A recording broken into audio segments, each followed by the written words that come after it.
Hello, friends of cars. Every step I'm going to show you has been reviewed by professional mechanics, so relax, this has a solution. Here at the workshop, talking with the technicians, there is something that comes up quite often. My refrigerator started making noises it didn't used to make. When we hear that, the first thing we do is not panic, because not all noises mean a serious failure.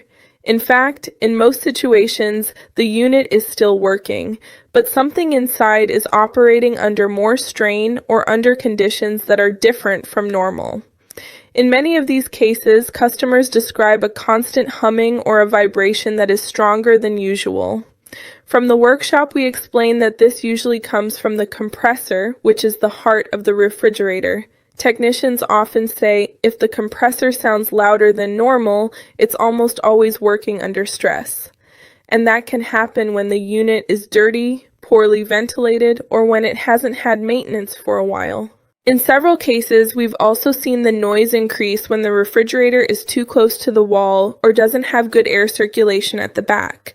Moving on to another very common scenario, there are customers who say things like, "I hear a noise like something hitting inside the freezer." Here we enter another important point, which is the internal evaporator fan. Workshop technicians explain that this fan is responsible for moving cold air, but if it gets covered in ice or has built up dirt, it starts rubbing or hitting internal parts. A technician puts it simply, when the fan loses clearance, the noise is immediate.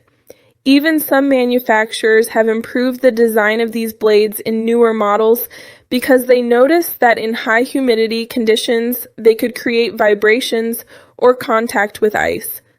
Going further into the cases we see, there are also customers who mention, "I hear clicks every so often, like something is trying to turn on."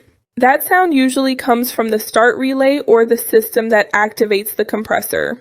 Workshop technicians explain that this repeated click often indicates that the system is trying to start but cannot stay stable. A technician says it clearly. If the relay fails, the compressor can't start properly and the sound keeps repeating. In some models, brands have updated these components because over time they could wear out faster than expected, producing exactly this kind of intermittent noise. Continuing with other patterns we hear in the workshop, there are customers who say, "It sounds like water is constantly running inside the refrigerator." From a technical perspective, this is often normal because it is the refrigerant flowing through the system, but when the sound becomes louder than usual, it can indicate irregular pressure or small variations in the gas. Technicians explain that the system is designed to circulate constantly, but if something changes in its balance, the sound becomes more noticeable. In some newer models, manufacturers have adjusted internal valves to reduce this type of noise.